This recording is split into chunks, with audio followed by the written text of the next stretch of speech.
আরে বাবু কি হয়েছে? স্যার এটা আপনি রেখে দিন। কিন্তু বাবু এতে কি আছে? আর কে তুমি? স্যার আমাকে কিছু আতঙ্কবাদীরা তাড়া করেছে আর ওরা এটা নিতে চায়।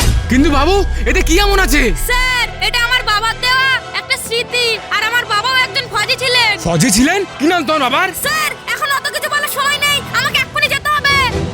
জওয়ান জওয়ান আরে জওয়ান কি হয়েছে? জওয়ান স্যার আমাদের এক্ষুনি ডেকে পাঠিয়েছেন, তুমি তাড়াতাড়ি এসো। আরে আজ সকাল থেকে এটা কি হচ্ছে? প্রথমে এই বাচ্চা, তারপরে জওয়ান। জয় হিন্দ স্যার। জয় হিন্দ জওয়ান। তোমরা কি জানো তোমাদের এখানে কেন টাকা হয়েছে? না স্যার। আমি ক্যাম্পে একটা মূল্যবান হিরে রেখেছিলাম, ওই হিরেটা চুরি হয়ে গেছে। আর আমার সন্দেহ ক্যাম্পের জওয়ানরাই ওই হিরেটা চুরি করেছে, তাই তোমাদের এখানে সার্চ করার জন্য ডেকে পাঠিয়েছি। কিন্তু স্যার আমরা ওই হেটা কিভাবে চুরি করব? আমরা জানিই না ওই হেটা কোথায় আছে। সে যাই হোক, তোমাদের এখন সার্চ করতেই হবে।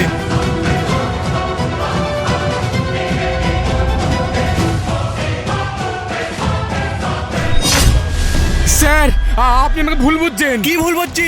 এই তো সেই হিরে। স্যার আপনি আমাকে একটা সুযোগ দিন, আপনি আমার সাথে চলুন, আমি আপনাকে সব প্রমাণ করে দিচ্ছি।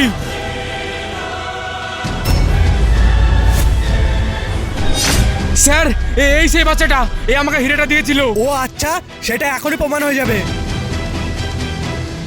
বাবু তুমি ওই স্যারকে এই হিরেটা দিয়েছিলে? কই না তো স্যার, আমি তো এই স্যারকে চিনিই না। ঠিক আছে বাবু।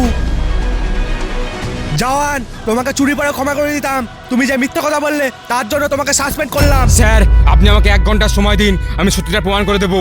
আর না করতে পারলে আমার এই চেহারা আপনাকে আর দেখাবো না। জওয়ান তোমার সাথে আমি অনেক দিন ধরে কাজ করছি, তুমি যাও, তোমাকে 1 ঘন্টা সময় দিলাম তোমাকে নিজেকে প্রমাণ করার জন্য। Thank you sir. ফৌজি কি পারবে নিজেকে প্রমাণ করতে? জানতে হলে কমেন্টে পার্ট 2 লিখে যাবেন।